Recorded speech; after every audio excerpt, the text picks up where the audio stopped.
মই সকলোকে ধন্যবাদ জনাইছো। আগন্তুক দিনত 24 নং বৰ্ণদী গাঁও পঞ্চায়তৰ সকলোৰে সহযোগত নিষ্ঠাৰে মই কাম কৰিম। আপোনাৰ নাম? মোৰ মৃণালিনী বৰ্মন। কিমানটা সমৰ্থন পালে, কিমান গৰাকী ৱাৰ্ডৰ সমৰ্থন পালে আছে? 7 গৰাকী। সেইটো আমি আলোচনা কৰি গোটেইকেইটাই সেইটো কৰিম আৰু আমি সিদ্ধান্ত লৈ। আজি আপুনি সভাপতি হৈ মনৰ অনুভৱ কেনেকুৱা? ভালে লাগিছে। না, আজি আমাৰ 24 নম্বৰ বৰ্ণদী গাঁও পঞ্চায়তখনৰ মানে সাংবিধানিক অনুযায়ী এজন প্ৰেছিডেণ্ট আৰু এজন ভাইচ প্ৰেছিডেণ্ট নিৰ্বাচিত কৰাৰ কাৰণে সভা অনুষ্ঠিত হৈছিল। আৰু এই বৰ্ণদী গাঁও পঞ্চায়তত আমাৰ ভাৰতীয় জনতা পাৰ্টিৰ নীতি আৰু আদৰ্শৰ থকা 7জন প্ৰতিনিধি ইয়াত নিৰ্বাচিত হৈছিল। ৰাইজে তেওঁলোকক ভোট দি নিৰ্বাচিত কৰিছে।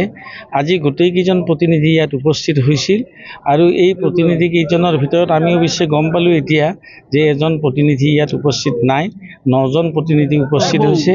আৰু এই 9জন প্ৰতিনিধিৰ ভিতৰত আমাৰ সভাপতি পদৰ প্ৰাৰ্থী আমাৰ মৃণালিনী বৰ্মন আৰু উপ সভাপতি পদৰ প্ৰাৰ্থী আমাৰ শিখা হালৈক সৰ্বসন্মতিক্ৰমে এইটো প্ৰস্তাৱ দিছিল। আৰু 7জন সদস্যই সন্মিলিত প্ৰচেষ্টাৰে আমাৰ মৃণালিনী বৰ্মনক সভাপতি আৰু শিখা হালৈক উপসভাপতি হিচাপে নিৰ্বাচিত কৰিছে। এইটো আমাৰ কাৰণে আমাৰ দলৰ কাৰণে এটা শুভ লক্ষণ। কাৰণ আমি সকলোৱে জানো যে আমাৰ সকলোৰে শ্ৰদ্ধাৰ মৰমৰ অসম চৰকাৰৰ মন্ত্ৰী মাননীয় চন্দ্ৰমোহন পাটোৱাৰীদেৱ আমাৰ ধৰ্মপ্ৰিয় সমষ্টিৰ প্ৰতিটো স্তৰৰ মানুহৰ লগত সদায় ঐক্যবদ্ধভাৱে সন্মিলিত প্ৰচেষ্টাৰে সমষ্টিটো আগুৱাই নিয়াৰ ব্যৱস্থা কৰিছে।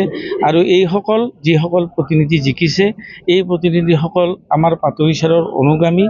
আৰু আমি যি ধৰণে আশা কৰিছিলোঁ যে আগন্তুক দিনত বৰ্ণদী পঞ্চায়তখনত আমাৰ ভাৰতীয় জনতা পাৰ্টিৰ আমাৰ সভাপতি বা আমাৰ এজন উপসভাপতিক পদক্ষেপ কৰি ৰাইজৰ যিবিলাক দুখ দুৰ্দশাৰ কাম যিবিলাক আছে, এইবিলাক পৰ্যায়ক্ৰমে সকলোৱে মিলিত হয় আমি বৰ্ণদী পঞ্চায়তৰ জৰিয়তে ৰাইজৰ উপকাৰ সাধন কৰিম।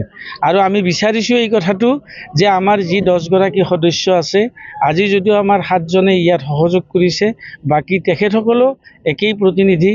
মই সভাপতি, আমাৰ উপসভাপতি আৰু সকলোকে মই আহ্বান জনাইছোঁ যে আমাৰ যি 10জন সদস্য আছে, এই 10জন সদস্যৰ লগত লগ লাগি যাতে সকলোৱে এখন ভাল পঞ্চায়ত গঠন কৰাৰ ক্ষেত্ৰত আজি যিটো আমাৰ ৰাইজে সিদ্ধান্ত কৰি যি আশা ৰাখিলে, সেই আশা যাতে সফলভাৱে ৰূপায়ণ হয়।